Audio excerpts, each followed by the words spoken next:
Hey, welcome to the Empowered and Free podcast. My name is Erin Kimbrell, and I'm a counselor, certified life coach, breathwork coach, and small town mom of two. I know firsthand what it feels like to live with high functioning anxiety. For most of my life, I had so much mental mess, anxiety, people pleasing, perfectionism, overthinking, constant worrying, and never feeling good enough. On my decade-long journey to feeling better, I've learned how to take back my life from high-functioning anxiety and helped others to do the same through my coaching and breathwork programs. Now I want to share everything I know with you.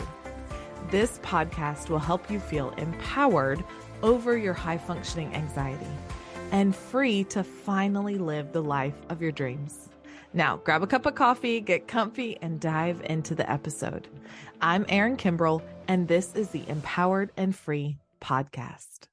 Hey, and welcome back to the 12 Days of Mental Wellness series. I hope that you guys are loving every single one of these episodes. My goal, again, is to share quick, practical tools and tips and things that you can do today. You can hop off of this episode, start them today, and notice a shift in your life by tomorrow. That is my goal. So make sure you're taking action and you're trying some of these things. I know it's a busy time of the year. I know we've all got a million and one things going on. But if you would just try one of these 12 tips, I feel sure it would help you feel less anxious and feel lighter this holiday season. Let's get into today's episode. Today we are on episode number 9, and we are talking about one of my very favorite things. We are talking about how 9 seconds of visualization can lessen fear, worry, and anxiety. Now, I know this is a big promise. I know I'm saying a lot, but visualization truly is one of the most powerful tools that you could have in your toolbox. I have seen this not only in my own life, but with clients. I'm going to give you some examples. And I know that if you could start practicing this, it would shift how you feel. So if you're like me, your brain is really, really good at coming up with the worst case scenario, with thinking of all the bad things that could happen and making a plan for those things, right? Anybody relate? Anybody else done that where you've just created a totally fake scenario in your head and then later on realize like that thing never actually happened, but at least you had a full-on plan for a fake scenario. I think any of us who struggle with anxiety, we get that. We know what that's like. And this is why our brains are wired. They are wired. They are made like this to look out for danger and to protect us at all cost. Because the brain and the body's number one goal in all of this is to survive. Our brain is not going, how can I worry less? How can I be less anxious? No, our brain is like goal survival. And so what does it do? It looks out for anything that could hurt us. Those of us with anxiety feel like this mechanism is turned on in our brain all the time. Maybe you feel like you're always kind of like checking over your shoulder or being a little paranoid or being hypervigilant, looking for things that could go wrong. That again is just part of how the brain is wired. And with that said, it takes a lot of practice to learn to do the opposite. And this is part of what we would call brain rewiring. This is all of the work that my clients and I do together. So, the cool thing about, actually, the incredible thing about visualization is that your brain doesn't know the difference between what's real and what's imagined. Our brain is this powerhouse. There are studies that have found, listen to this, that these studies have found that imagining to just move certain parts of your body almost trains the muscle as doing the actual movement. So, just imagining it, not doing it, but imagining doing the thing can have the same results as doing the thing. There's a study on building muscle mass, and there were two groups, one group that actually did the physical exercise and one group that just practiced visualization. So the group that practiced actually exercising, physically exercising the muscle, saw a 30% increase in their muscle during the time of the study. The second group that did no muscle movement, right? They did no exercising, but they just visualized performing the exercises in their mind. They saw a 13.5% increase in their muscle mass.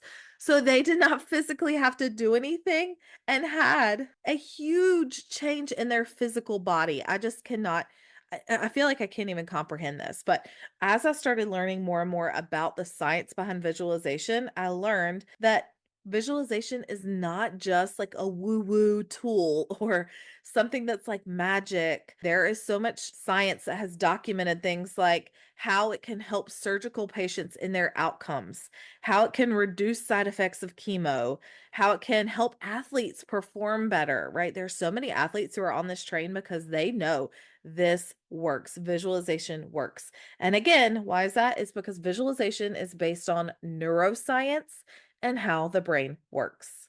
The cool thing for you is that visualization can help you feel peaceful, feel confident, feel motivated, and even feel less nervous and anxious and worried. You can turn off that fight or flight response that we talked about in the last episode. When you're feeling really anxious or triggered, you can actually turn off or lower that fight or flight response in your body by simply imagining, by simply visualizing. So, how do you do it? Okay. It is really important to imagine as many details as you can and to use all of your senses. Okay. You're going to imagine seeing it and smelling it and hearing it and tasting it and feeling it. Okay. So, this really is a process where you're kind of closing your eyes and using your senses to imagine the situation happening. Some people struggle with like seeing pictures. So sometimes it helps when people process by writing it all down instead of just using your mind. That can be a struggle for some people. So there are two main types of visualization I want to talk about today. The first one is a really good strategy for beginners, okay? You can use a guided script or guided imagery. You can find these virtually anywhere now on YouTube or on any meditation apps. They are everywhere. Of course, I have some on the podcast that you can do. And in fact, on episode 29, which is my very most played episode, the top episode, I walk you through how to have a mental vacation. So this is when you imagine like your favorite place, or some people imagine a beach. I know I do because I love the beach. But this is when you imagine taking a vacation in your mind so vividly that your body feels like you're there. And the cool thing about this is your body then sends signals or responds with thoughts and feelings of being there.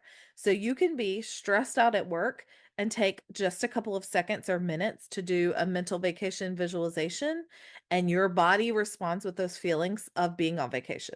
So the more you practice this, the more you give what I call sips of rest and relaxation to your nervous system, which we all need because so much of the time we're just go, go, go, busy, stressed out. And so if you can give yourself just a few seconds here and there, and that's what this episode is about, 9 seconds, just 9 seconds. We all have that throughout your day. Visualization can be a tool that changes how you're feeling. So that's the first way, is through guided imagery or guided scripts where somebody is basically talking and walking you through it yourself. Again, great for beginners because somebody is doing it and you are just kind of walking along through it.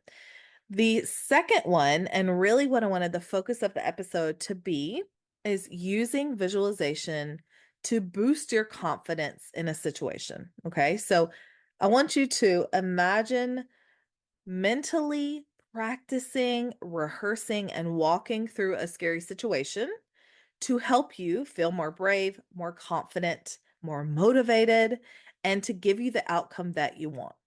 So again, I mentioned athletes already using this, surgeons use this to practice, not only helping them have a successful game or surgery, but to also do it with less stress and anxiety, which is the goal. So I want you to think about imagining yourself succeeding in a situation that normally causes you anxiety. So my clients, we have personally practiced this with things like driving anxiety. Those who experience a panic attack while driving, it can be really triggering to get back in a car. But the more that you practice imagining yourself opening that car door, putting the keys in the ignition, turning the car on, right? Kind of buckling up your seatbelt, driving down the road, seeing the milestones that you pass, again, really getting into the five senses and feeling it, noticing what you see, what you hear, what you taste, what you touch. These things can create that feeling of being successful. And the next thing you know it, you'll be in your car and you'll be doing exactly those things. So Driving anxiety has been something that my clients have seen a really positive outcome, and they use visualization to help them. Another one would be social anxiety. So, if you get really stressed out in big crowds or really overwhelmed and have a lot of anxiety, imagining yourself literally walking into the situations that give you that social anxiety and practicing what would you rather the situation look like? How would you rather feel? What would be like the best thing ever when you're in a social situation?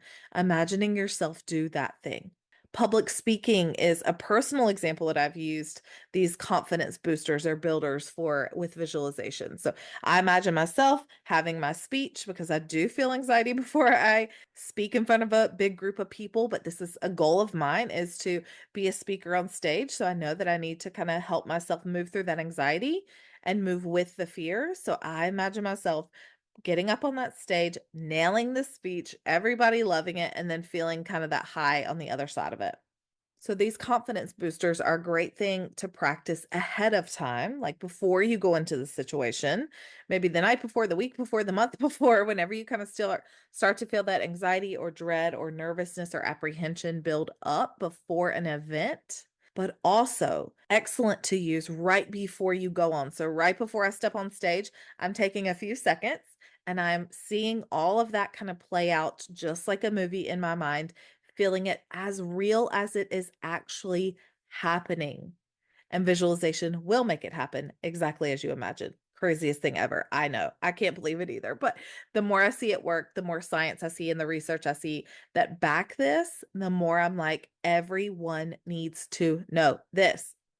I hope that you can see by my passion and my voice today that visualization can be a powerful tool. Again, one that you must, in my opinion, have in your toolbox. All right. So go practice your 9 seconds of visualization today and let me know how much it impacts your anxiety. All right, my friend. Thanks for listening. Again, share this with a friend who could use it, who needs a little extra support, or who might benefit from learning this really quick and easy tool.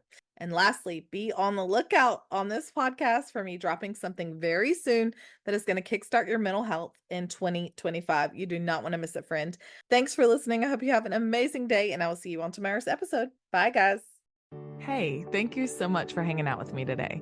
You don't know how much it means to me. If you'd like more behind the scenes content, inspiration, and daily reminders that encourage and uplift you, follow me on Instagram at Hey Erin Kimbrell and send me a DM to say hey. I'll see you next time. I'm Erin Kimbrell, and this is the Empowered and Free podcast.